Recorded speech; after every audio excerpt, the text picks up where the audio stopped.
slovenske obveznice na ameriškem trgu, bi rad dal informacijo, da je relativno dober odziv, pravzaprav nad pričakovanji,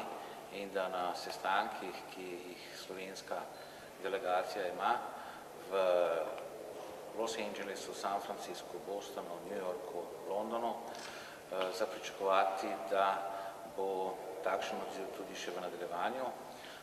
Dokončnega ni mogoče ta teden česa reči, zato ker ne bi naročila prišla v drugem tednu in seveda tudi potem v naslednjih tednih. Tako da to seveda pomeni, da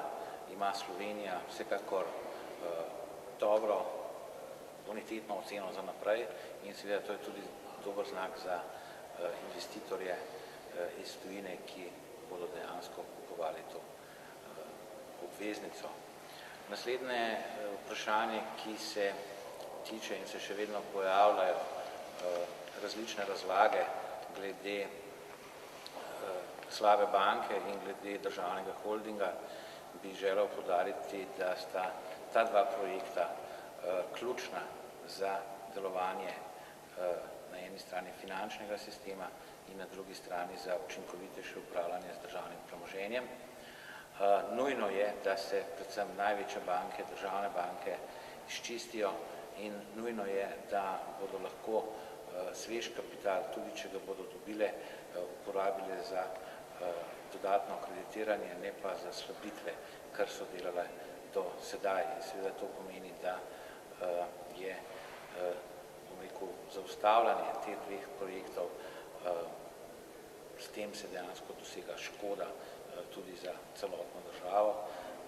in seveda pomeni, da bo zaradi tega nastala tudi zaostanek v gospodarski rasti,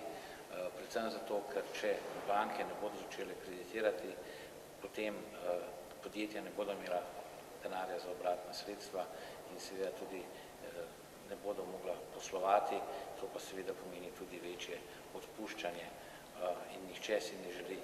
da bi se število nezaposlenih še povečevalo. Kar z drugimi besedami pomeni, da trditve, da gre tukaj za kakršnokoli razprodajo, dodatno privatizacijo, ne nadzorovano privatizacijo,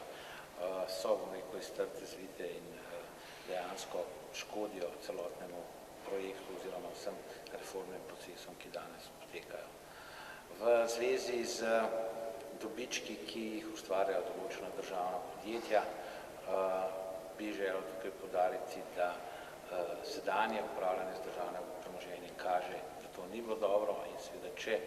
bo v prihodnje boljše, tukaj mislim tako na Telekom, kot na podjetja iz energetike, bomo seveda zelo veseli. Glede na to, da se v holding vključujejo sedanja podjetja, ki upravljajo s premoženjem, teh je 5, da pa KAD vsekakor ostaja KAD in bo pravna oseba, to se pravi pravna oseba v okviru holdinga, se zaradi tega financiranje pokojninske blagajne popolnoma nič ne spremeni, KAD bo poravnaval svoje obveznosti, pričakujemo pa, da bo seveda v okviru holdinga bolje in učinkovitejše posloval.